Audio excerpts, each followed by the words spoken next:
Hello, everyone, and welcome to the second episode of the Cynical Challenge podcast. We made it, episode 2. My name is Grayson Knudsen here in Edmonton. So glad you could join us. Pleased to be joined, as always, by my co-host, Jeff Paulus, in beautiful St. Albert, sequestered somewhere in his home office away from the noise of his dogs. JP, how are we doing today? Fantastic. Great day. Awesome. Yes, indeed. And Jeff Salisbury joins us from lovely Saskatoon, Saskatchewan. He's managed to find a quiet spot in the house away from the wife and the kid. Jeff, how are we doing?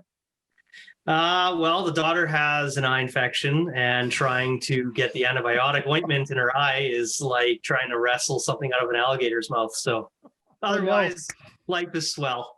Okay. Lovely. Yes. How are you doing, Gray? Good. Yeah, no worries. Little cold. I wish we could get back outside and do a little bit more stuff, but the weather's not cooperating. But soon enough, we're at the end of January. Spring is right around the corner. And this past week, Bellet's Talk Day. Whether you believe in a mega corporation supporting something like that, the conversation itself is very important. And as someone who has, not worked for the last year and dealt with financial stress, I understand mental health issues, and it's important to, be open and talk about these kinds of things. And I think it's important to kind of tie that in with a players union. And I know, JP, you wanted to talk a little bit about that, just in terms of just the mental health aspect of the security a players union can give to players in this country.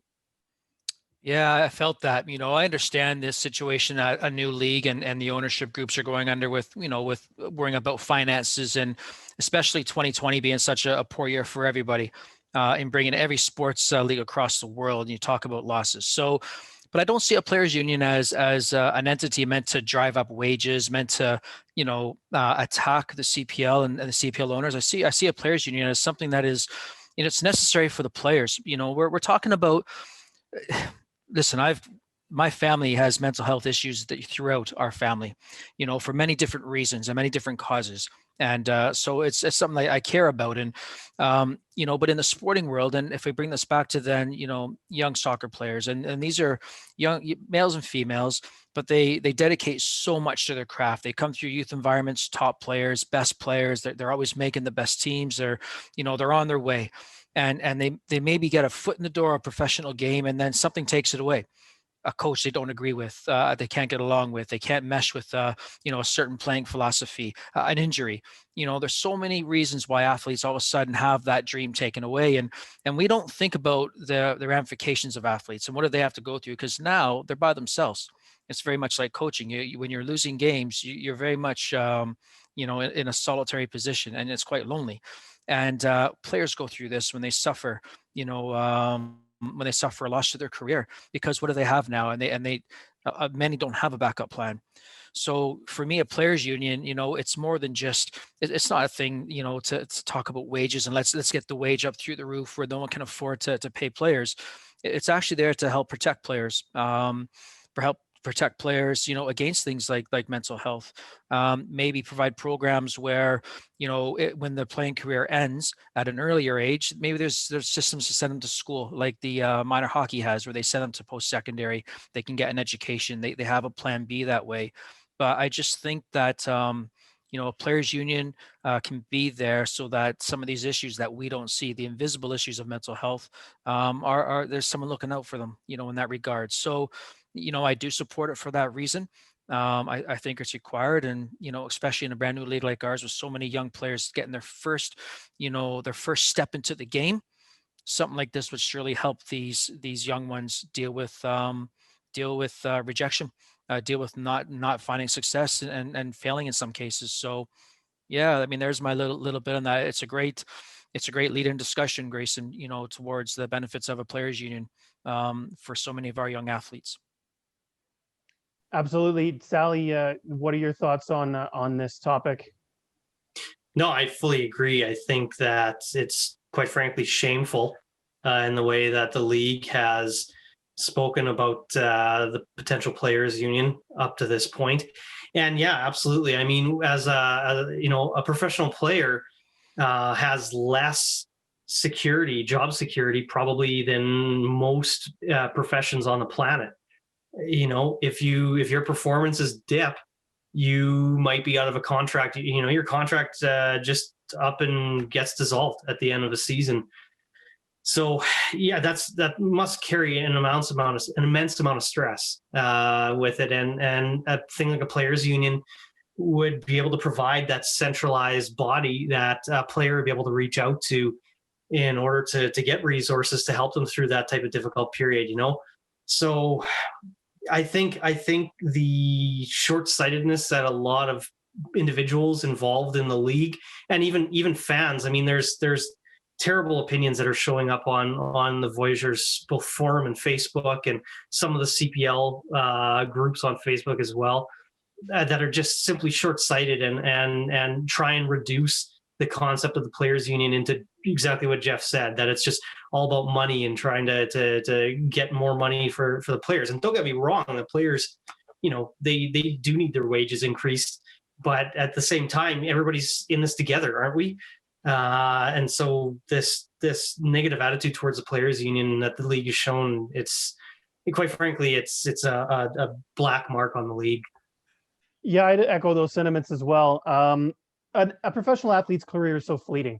I mean, if you get to 40, particularly in football, you've done amazingly well.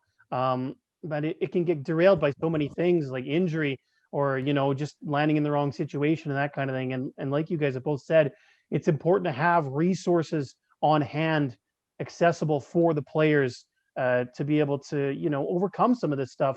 I personally have never dealt with injury. I know, Sally, you've been laid up a few times, not playing professionally or anything, but, dealing with an ankle or dealing with whatever. And JP, I'm sure you have too. So I've been fortunate in that sense. So I don't really understand what it's like to have to try to come back from an injury. But I can't imagine losing your spot on a roster due to an injury, having to fight your way back, watch somebody else slide in and play well. Maybe it doesn't quite come back for you. That can't exactly be an easy thing. So I know we just wanted to touch on this quickly before we got into stuff, but an important discussion, and I'm sure we'll have lots of chat about the union as this podcast continues to grow and progress. But recording here on Friday, shortly after the CPL USports Draft, a big day on the CPL calendar. Take you behind the sausage factory a little bit. I know you don't want to see this, but this draft was done not today. It was done prior to. This gives teams the ability to make graphics, ability to do interviews to get their content ready, especially the league obviously coming out with a flood of articles right after. You wouldn't see that with any other league. So obviously it's done before. And it gives One Soccer a nice little package, hour-long show for them to put out and produce. We'll start with the first overall pick, and we're going to go team by team. So first and 16th, we'll talk about formats and all that stuff. We have thoughts about that later, but we'll talk players first. FC Edmonton was on the clock initially. They took Thomas Gardner out of the University of British Columbia with their first pick, the first overall selection. And then number 16, second pick of the draft was Jackson Farmer, an Edmonton kid who also went to UBC. To me, JP, Thomas Gardner, I don't agree with the fit on the team, but this screams to me, take the best player available and we'll see what happens, because Tommy Gardner would have probably been a Pacific player each of the last 2 seasons had he been able to actually take part in camp. He had the injury in the first year, and then obviously the pandemic the second year. But he's back in the draft, picked the third time. Maybe this is the charm for him. Yeah, I think so. I think you're right. Take the best player available, and Alan has worked with with Thomas before. So I think this is a safe pick for Alan, player that he knows his intangibles, knows what to bring to the team. Yeah, I'm the same way. I look at the squad, with both picks, and maybe this is an indicator of where Ramon Soria goes now, because with Ramon, Mele, and Amir, you're not thinking you're going to give a draft pick to another central defender, such as Jackson, who I do believe is ready at 25 years old. I think he's a player that at that age, with his background in the game, I think he steps in and provides some nice cover for the Eddies. But maybe this is an indicator that Ramon might move back into a holding midfield role under Allen's watch. So that will be a fun one to watch based on this draft. But back to, Thomas Gardner. It's an interesting one because I still think they need that real decisive number 10 to complement this current roster. And I see him in a good role. He can play certainly in the central mid here. Is he that out and out number 10 that I might have been looking for? I'm not sure. What the Eddies need, but certainly a good footballer, probably the best player available, at least out in Western Canada. Alan went for him. I expect him to be on the roster this year.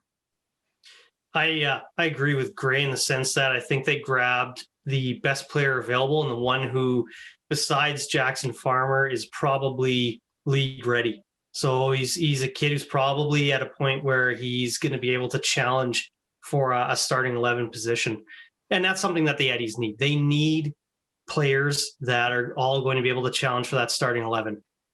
Because I mentioned in the previous episode, I felt that midfield was a very big weak point for that squad. The midfield just kept getting overrun in PEI during the Island Games, and so he's yet another option. Can he play a little bit more of a defensive role? I'll be curious to see that. If he can, then maybe Ramon stays in that back line instead of moving up to more of a D mid that he played in previous seasons. So with Gardner, I think I have no problem with the pick. I think that he's probably the best option they could have taken.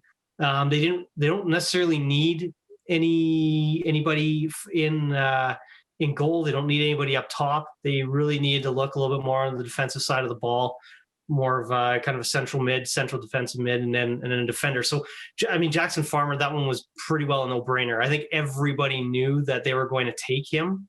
Whether we expected him to be taken with that first pick or to be taken with their second pick, last in the draft, I don't know. But yeah, at 25, this is Gardner's last chance, in my opinion. If he doesn't stick with the Eddies now, if he doesn't crack that starting 11 or at least become a squad rotation player and see time, intermittently throughout the season, he's probably, I don't know where he would end up, but that'd probably be it for his professional career anyway. Yeah, it's not to say that I didn't like the Gardner pick. I've watched them play at UBC when they come here to play the Golden Bears. I just was a little bit concerned about the fit, but then again, I looked at some of the other players and I'm like, well, who do you take that would really, like JP said, play that number 10 role? I like the Farmer pick, O'Leary grad here, the soccer program there, and he played in the pre-CPL series against Foothills when FC Edmonton made that or had that exhibition series with Foothills. Is that all right, JP? Yeah, he was there. And there was not an FC Edmonton Academy grad selected this year, so a lot of my detractors will be very happy with that. Saying, hey, they've changed their drafting model. Here's a question though: do you not think right now Easton Angaro is the only striker on this roster? And I look at a player like Shambusho, who was selected by, we'll get to that with Pacific, and also a Charlie Waters, I believe it is, out of University of Cape Breton, that, he didn't get drafted. And I'm thinking that there's these Canadian, there's these eligible strikers in the draft right now, and they've done nothing to strengthen that position for me. So interesting one in not going with the striker, knowing that they need one. But is there a move coming? Maybe is what you're saying. Maybe they have somebody lined up for up top, and this is kind of where they went. But yeah, I mean, no, I like both the picks. I think they got two players who are ready to step in, I think is kind of where they're at. And I don't think having more players on your roster can certainly hurt. Why don't we go to the next team? Was Atletico Ottawa. They had picks 2 and 15. They went to Carleton, so right in the city there, to pick defender Christopher Malekos with their second pick. And then number 15, they grabbed Reggie Larea out of York, the younger brother of Toronto FC's Richie. Another defender. So Ottawa looking to strengthen the back line here, guys. Is that kind of what you expected them to do? Yeah, I think so. I think that that was their major weakness at the Island Games, outside of really having to rely super heavily on Acuna to create on the offensive side. They were just way too easy to break down on the defensive side of the ball. So, I mean, it's kind of interesting. I actually thought that York United was going to pick up Larea and that him and his brother be playing in the same city. But, I think he's a good pickup. And anything that they can do to bolster their back line, or at least create some more competitiveness for the spots in their back line is going to be a major plus for them. And so both these picks fit. Yeah, I mean, first pick a local, someone out of a local school. So there's some fan engagement that goes with that. Obviously, they see him as a pretty versatile player. I think big and physical, a strong defender. So They've lost some defenders. I mean, again, they're probably the team that right now we know the least about with their intent because they've not really announced many players. So, and then I think with that 15th pick, you're looking at who's the best available. Because again, they need their domestic content. They must have, at least 15, 16 Canadians. And let's find the best one available and go with that player. So I think safe selections for them. But again, with such an open roster, it's hard to really pull something out of what they've done there because they really could have selected any position and it would have made sense to us. So, but I think 2 good picks for them for sure. Malekos was a 2019 U Sports first team All-Canadian All-Star and helped Carleton get to the U Sports tournament in 2019. So he has a little bit of big game experience in that sense. Valor up next. They took the only goalkeeper, Yuba Rayan Yesley, out of Université de Montréal, and then Tony McHale out of Carleton. So another Raven taken by Valor. We've talked about Valor a little bit. JP, they don't quite have the resources that some of the other teams do. The Manitoba schools are not very strong in soccer, so they have to look elsewhere. They were maybe the only team that we were looking at to take a goalkeeper, and they did. And they got a big guy at 6'7", who's played a little bit overseas, played third division Italy, and out of the Impact Academy, or I guess Club de Foot Montreal Academy now we have to call them. So do you like these selections from Valor FC? I do. I do. I think that, I've often said, because I was offered a lot of international keepers, obviously from agents. And, when you look at the makeup, you have to start with 6 Canadians on the pitch, and you look at the depth of talent we have as keepers in this country. I always felt that was a position that I would stay Canadian. Again, when you think of your starting lineup, 6 Canadians on the field, that you've got a good one. There's a lot of good Canadian keepers. I think Gailey's done a great job here. Whether or not this keeper sticks for this season, I think he's got one for the future here. You can't coach size, and at 6'7", this is still a league that you look at the amount of crosses that happen in this league, the amount of balls that come in the box, the amount of set pieces that are being scored on. Well, this is a man that'll come and grab those before they find the head of an opposition striker, at that height. I think it's a really good pick they've lost Pantemis as well. He's obviously back with Montreal. All indications are that he'll stick with the, I wanted to call them Impact. Yeah, CF Montreal. Yeah, so yeah, the indications are he'll stick there. And so good. And then they get another young defensive player as well, So I think it's a good day at the office for Gailey. I think he's done his research here, and he's picked a couple of players that, again, potential for this season. But if not, I think he's really high on them coming in, in the future. So it's a really good job for Gailey. Yeah, I definitely see Yesley as challenging for that starting position. They let Farrago go, who then of course got picked up by the Cavs. But Yesley, I mean, you can't ask for a better potential starting keeper than a 6'7" giant in between the pipes for you. I mean, and yeah, it'll be interesting to see what happens in that battle for the starting spot. With having that professional experience in third division Italy, I mean, that's a good level. That is certainly, I'd argue, it's certainly a higher level than CPL at this point. So, I mean, he's probably, besides Farmer, I'd say he might be the most professional ready player that was available in the draft. So as long as he can move a little bit. I know sometimes you get the height and, a little bit slow there, but by all accounts, they got a good one there in Winnipeg. Let's go to York United, Chris Campoli out of Ontario Tech. And then they also took another Ridgeback OT, Daniel Rafisiami. So a couple of more local players for York. Again, what do you guys make of these picks? Obviously staying close to home. A lot of teams did, but these guys really did, staying with the OT guys. Well, first off, what in the heck is Ontario Tech University? I'm sorry, I've never heard of that university until today. It'd be like if Nate or Sate or Syast was like bigger and at a university level. Yeah, so they're kind of like what Mount Royal did out in Calgary. There, right? Made that jump from the technical side to the actual university side. Yeah, I saw that, and I'm just like, Ontario Tech University. That almost sounds like it's something that'd be out of a southeastern U.S. state. But I just don't know a heck of a lot about these two, so I'm going to leave it up to you two to kind of educate me even on this one. Yeah, well, for me, I think that, again, when you have Jimmy Brennan and Paul Stalteri looking at young players, number one, they're both some of the most accomplished, senior professional players that Canada's produced, certainly. So they'll know what they're looking for in players, and they've seen something in these two midfield players that they like. That being so, I think they're both going to be fine players. I think there's potential here with each of them. Um, my bigger thoughts are not who they selected, but who they didn't. And I'm only saying that because this is a team that has just gone through a complete rebuild. They're internationals. They've brought in central midfield players, a lot of attacking players, and now they've brought in two more. And I look to the University of Cape Breton again.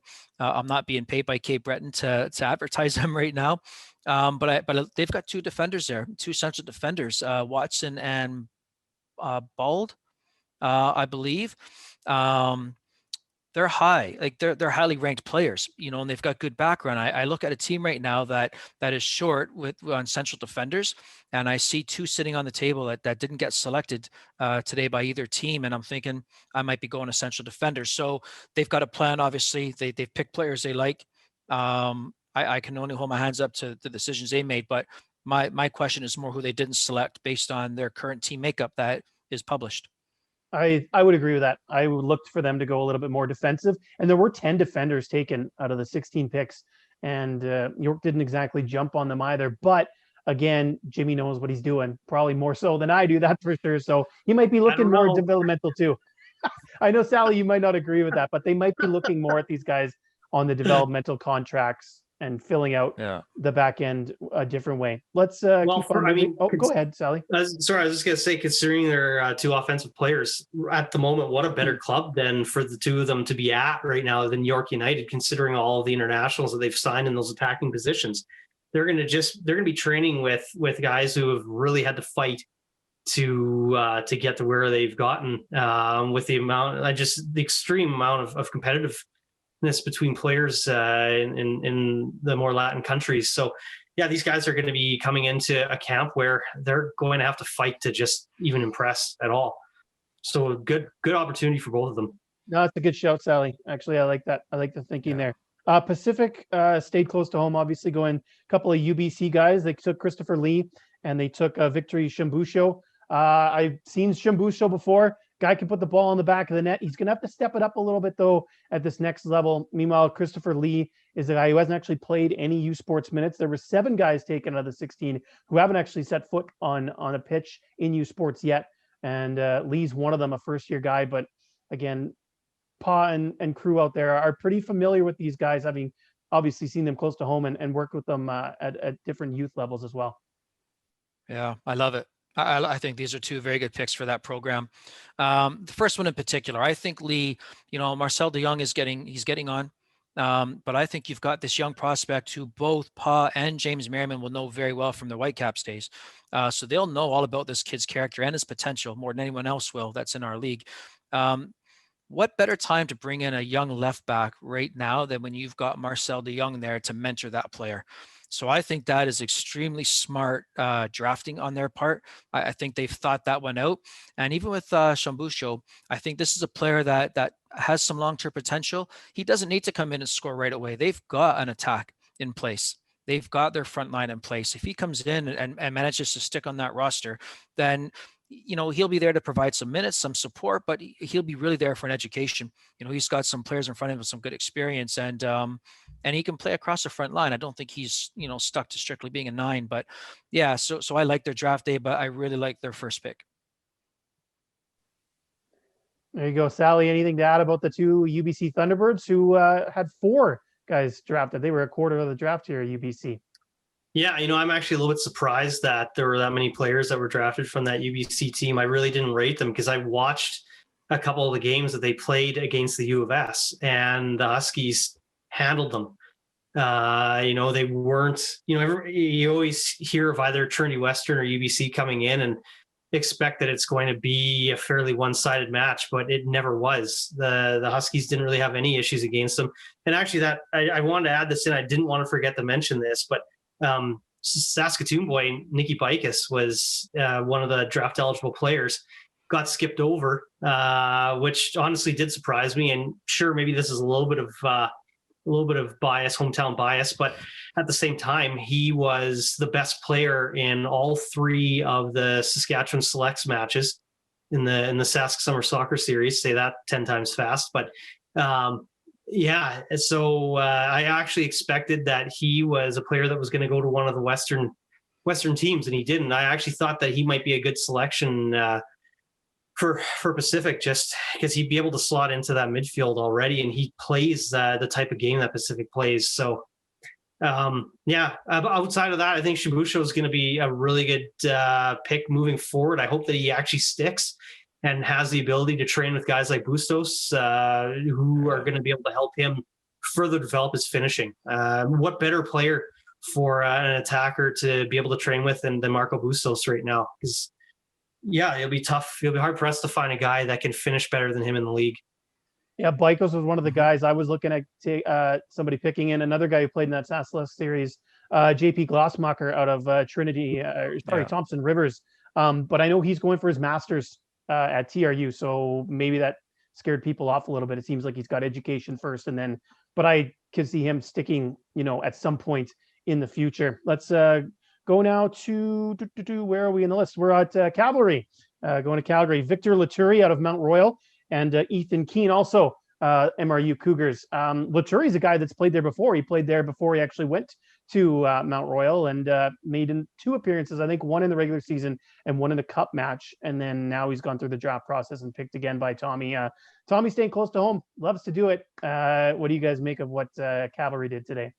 Well, I'm trying to recall, but either one or both actually had some time with Foothills in the PDL days, didn't they? I would imagine so. I don't know that for sure, but I would guess that's probably true.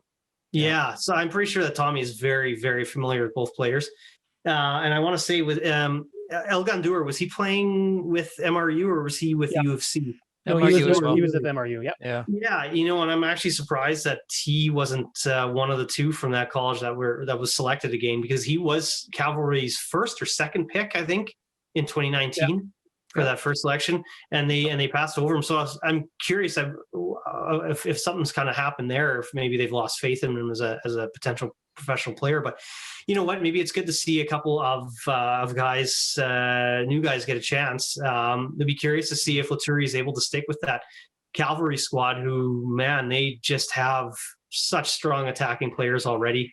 That would be a very, very difficult roster to crack. So if either of them actually end up earning contracts with the club, even if they're just the USports contracts, good on them, because that is going to be a very, very difficult squad to crack. I think they both fit in the U21 category, so maybe they do sign developmental contracts, get some of those minutes early on, and then help Cavalry get that 1,500. JP, that'll be their only saving grace. Well, I think you look to these signings to accomplish that, because that's a problem at the moment for Tommy, is they only have one U21 player currently on their roster. Defenders is the other problem now with obviously the losses of Tour. I think that Victor Laturi is a player I know very well. I mean, I spent a lot of time with Victor getting ready for Canada Summer Games, and he was very close as an underage player to making that squad. Really technical, different than what he's got in the midfield now. He is a complete 180 from that current existing central mid that's at Cavalry. He is technically extremely good, 1v1, extremely good 1v1. Gets in good areas, reads the game well off the ball. He's a kid that I quite like. He gives them something different, with what they really have. When you look at that midfield now of Ledge and Adekube and DeChera and Elliott Simmons, Victor's just a different player than all of them. So it could be a nice change of pace in the game if they need to change it up, maybe get more ball control in there. I think the second pick is a replacement for Dean Northover. I think you look to that. It's a player that, of course, has come through Foothills. Tommy will know him very, very well with the affiliation that they have with that club.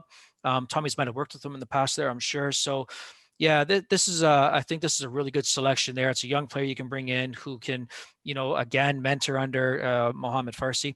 and give a kid time to come up. But he's athletic, he's quick, loves to get up and down the line. Tommy loves that. If you look at the nature of some of those players, exactly what Dean Northover did, but now you've got a 19-year-old doing it instead of a 28-year-old doing it. So probably a good replacement, and I mean, Tommy, I guess, is the new me, selecting local university players and keeping them at home. So there you go. Well, it's worked out pretty well for him. I'd love to see it. He would never do that. His float in full on mode right now. Like, it's in full quarantine mode. So he would definitely not get any more magazines. He would no longer be in Calgary's top 40 at 40. All that would be gone if he shaved that head. So yeah. Did you ever buy one of those wigs that the foot soldiers were selling? No. No. Oh, yeah. Why don't we move along here? HFX up next. The Wanderers went to Carlton, the third Raven taken. Stefan Karajovanovic, who scored 35 goals in 37 games for the Ravens. And they also took a defender out of the Université de Montréal, Kareem Sow. These seem like two pretty decent picks for HFX. The first one can mentor under some of those other strikers that they have. Obviously, we talked about their attacking prowess before, and Sow is another defender out of USports, and I know Stephen Hart likes to draft those guys and give them chances.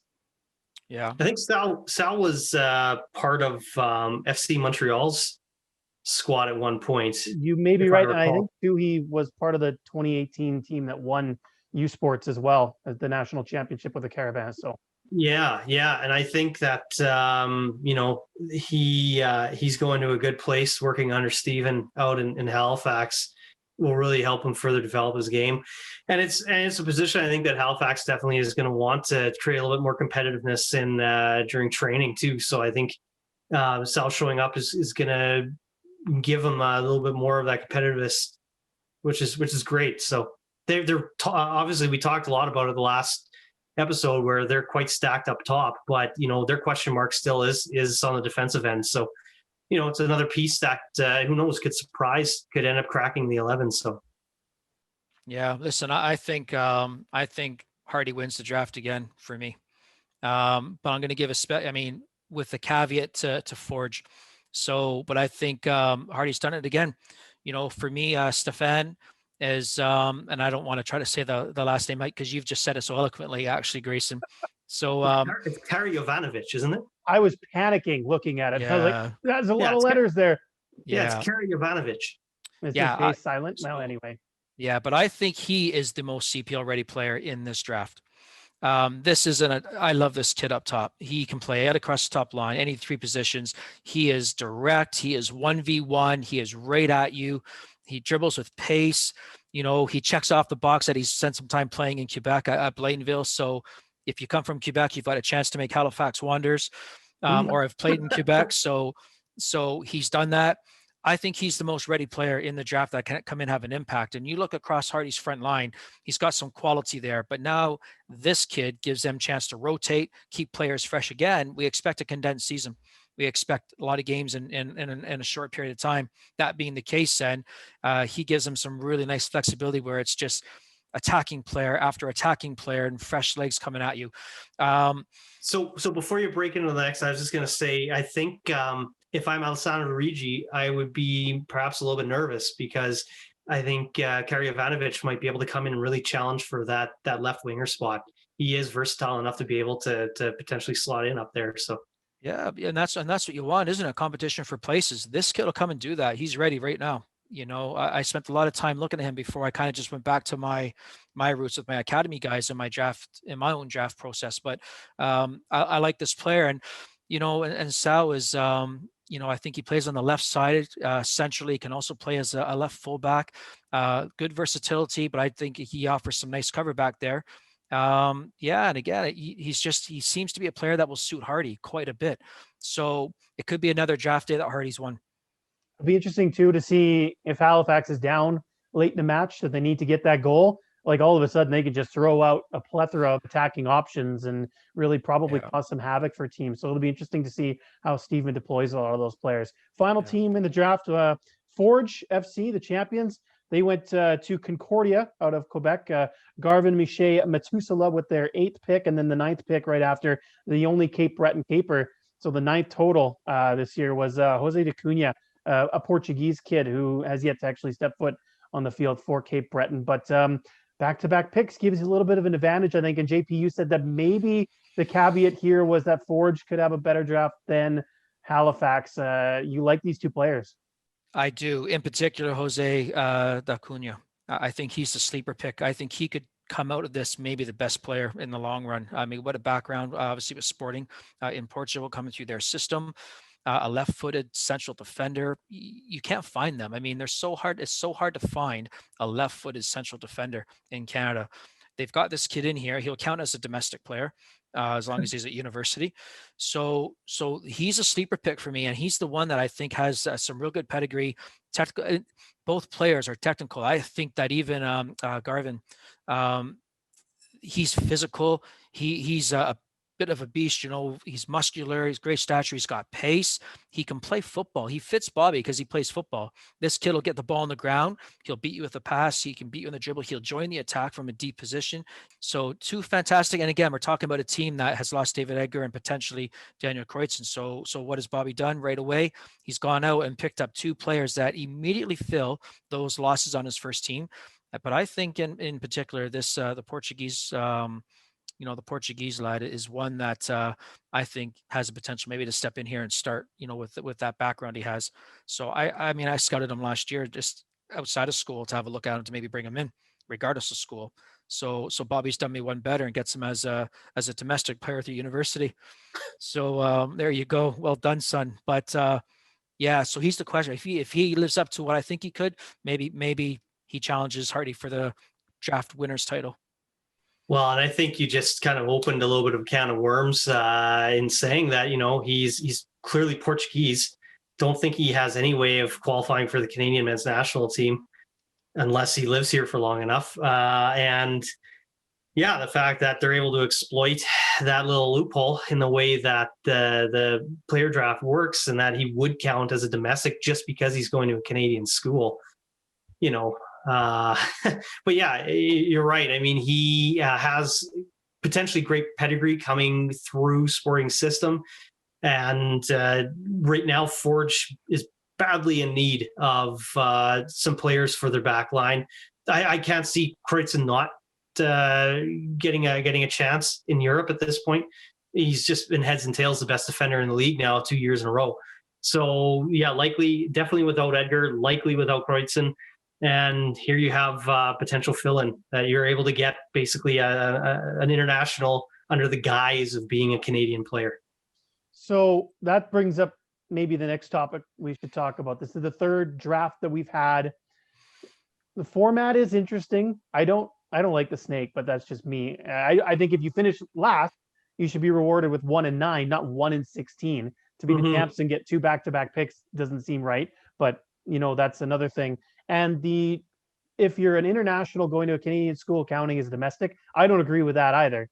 But again, open the floor up. If we could, what would you change about the draft? Sally, I think we'll start with you. What would you change? Would you get rid of it maybe? Would you tweak the format? How would you go about kind of changing things up here?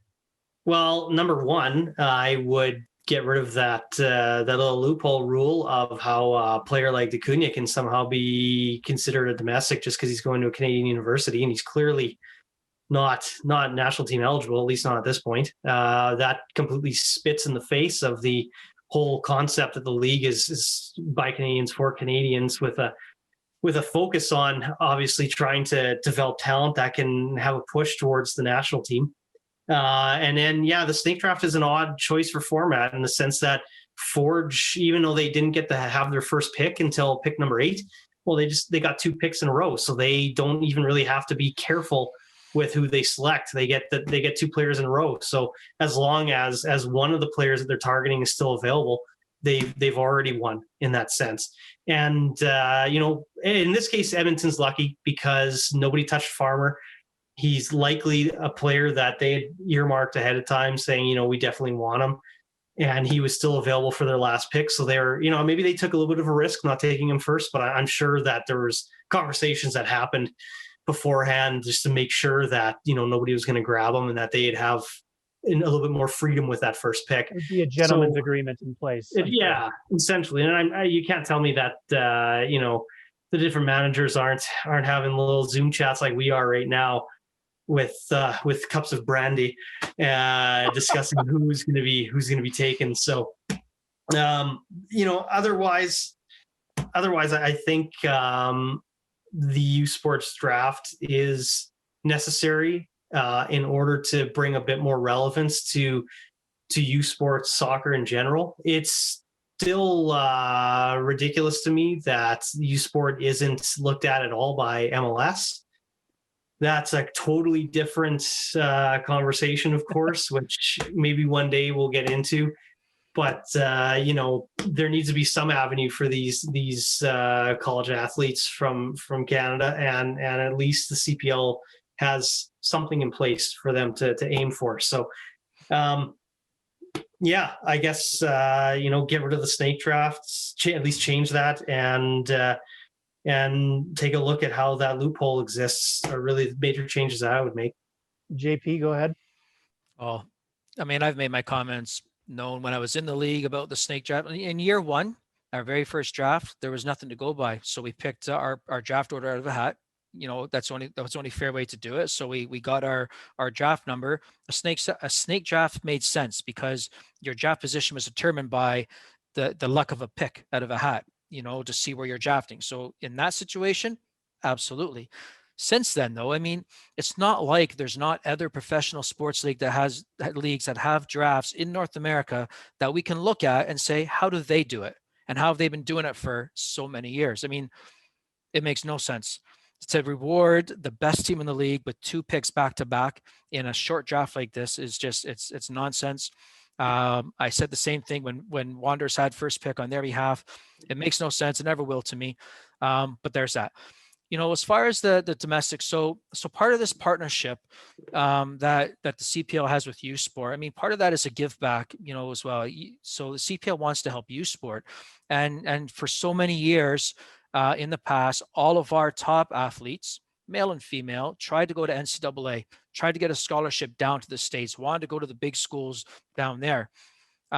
How do we help U Sport programs here grow their programs, legitimize their programs, and attract talent over the NCAA teams? Well, one is to offer the caveat of telling an international player, if you go to school here, you can actually play in the CPL while going to school in the off season and count as a Canadian player. So there's a good chance you could actually stay here and play, over the off season for you, or when you're not in school. That's a carrot. And that's a way for our U Sport programs to hopefully attract, some other players. And I mean, look at, I mean, Cape Breton, I think had 12 internationals last year. A lot of players with really good backgrounds playing in great environments. This helps that. So, we have to, well, maybe it is because it is. Listen, what I will say, if Canadian players up until now thought that they needed to leave Canada to get proper competition and proper development, then 100% it's a problem. And had to be fixed. The players themselves are telling us our programs aren't good enough to develop them, so we're going to the States. We have to fight that somehow and keep our players here. That's the way I feel about that. So, no, that's fair. I kind of thought about this all afternoon long before we got on here. I hemmed and hawed. Part of me at one point I said, you know what, just trash the draft. Why have it? Why not just have 3 roster slots?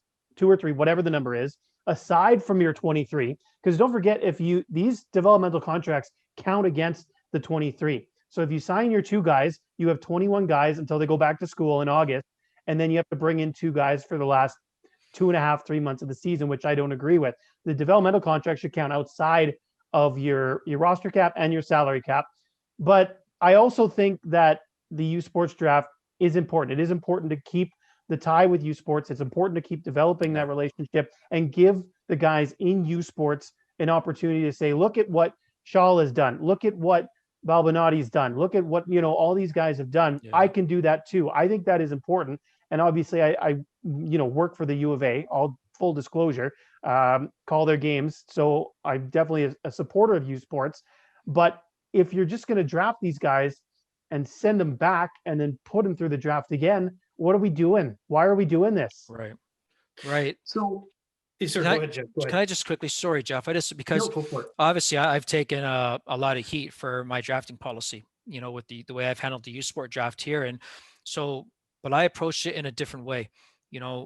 Number one, yes, they count as roster players. The money you contribute goes towards your salary cap. So there is that. So my preference, again, knowing that we've got a school here like the U of A, that we put a lot of our players end up going to, when they're out of our academy. But these are my attitude was, I'm going to draft these players in year one. They're going to stay. If they're not ready to sign a professional number one, at the end of the academy year, is that player ready to sign a pro contract? If they are, the decision now goes to that player and their family. Do you want to go pro now full time, or do you want to still go to school and we'll draft you? And you could do both. What do you really? Because no one's getting rich and retiring off of their CPL wage. So I'm a big believer that let's help these kids, a lot of them that might not be a player that's going to get a lot of minutes right away, go to school. So I drafted locally from players I knew to keep them here, because then they could go to U of A, to a great program, really good program, great school, good soccer program. They would play the university year, university season's done. They come right back into FC Edmonton, to our first team, train with us every day. I get them into inner squads, things like this. Their development continues. In 4 years' time or 3 years' time, depending on what they wanted to do, they're a graduated player. Whether or not I don't have to draft them at that point, I can sign them as a free agent when they graduate, but they have a degree. So no matter what happens in the soccer career now, they've got a degree. And that was my method. That's why I drafted local. That's why I kept them here in school. I used the USports Draft program to continue the development of our young players that we've already contributed significantly to with a fully funded program. It doesn't exist right now, but when I was certainly doing it, it did. And that was the idea of it, and I took grief for that, but I still stick by it. I still think that I was trying to create the best environment. We had some players not ready to, David Chung, not ready to sign a pro contract right out of the academy, but a very, very good player. So he goes to school. We draft him. He stays in school. He's a player at 21, 22, could probably come and play in this league based on his talent level. So I would have drafted him this year, by the way, if I was still running FC Edmonton. So I would have been hammered again. But yeah, anyhow, there Him you and go. Noah, the two U of A guys who declared. Yeah, honestly, so that was my attitude with how to use the draft for local players and help continue their development, give them best of both worlds, school and professional football experience. So, to me, I think that the U Sports Draft at the moment is a necessity, just because it is essentially the highest level of football in this country beneath the league, outside of the Tier 3 leagues, League One Ontario, PLSQ. Now, with those two being mentioned, I do think that once a real focus starts happening on developing Tier 3 leagues across the country, obviously BC League One is hopefully still in the works and will hopefully be getting launched once the pandemic is over. And then looking at some type of Tier 3 league, either just Alberta or else Alberta and the rest of the prairies, and then maybe one in the Atlantic region. Once that third tier of we'll call it semi-pro football is in place, I really question if even CIS football is going to need to matter this much anymore, or if it'll just be something that happens more in the universities, and suddenly you'll see those Tier 3 leagues become more of the feeders into the CPL clubs. So that's something that I think is going to be worth watching moving forward. And I kind of hope that that's the way that it actually evolves. I think that'd be a much healthier pyramid in the long run. So I just like to see the players that are on developmental contracts outside of your 23 and outside of the salary cap. And I'd like to see a little bit more rights retention. If you draft a guy and don't sign him, you hold his rights for another year. If you've signed him to a developmental contract, maybe he gets 2 years kind of rights, that kind of thing. So, they have a chance to go back and develop, and then you can sign him again. But I mean, this is probably, something we could debate till the cows come home. But, we're actually running a little bit long, boys. So I know, surprise, surprise, we did it the first time. So why don't we kind of cut things off here? I know there's a couple other things we wanted to get to, but we can save them for another show. So we'll cut it off here. That's good. Yeah. Jeff Salisbury, tell us where we can find you online so we can heckle you. Yeah, absolutely. Yeah, for sure. So on Twitter, you can find me at Jeff D. Salisbury. And then on Facebook, I'm usually posting semi-frequently within a majority of the CPL fan groups, as well as the Voyageurs Facebook. Rarely ever go on the Voyageurs forum anymore, but that's sort of another topic. But so definitely hit me up with what you thought of what we discussed on this episode. I'd love to chat with other people about it. JP? Yep, you can find me at Jeff_Paulus. And I'm only on Twitter. I'm not cool enough to be on Instagram. I don't understand Snapchat, and I don't feel like promoting Facebook. So You're not on TikTok doing all the dances? no, I am. I have an alias. I wear a mask, and my moves are amazing. I believe that actually. Yeah, it's a Tommy Wheeldon Jr. mask with full head of hair, and exactly it. He just changes into various different suits to see which one he looks best in. Right. That's outstanding. And you can find me at Grayson Knutson. And I'm not cool enough to be on any of the other stuff too. Well, I am, but I'm just not going to share it.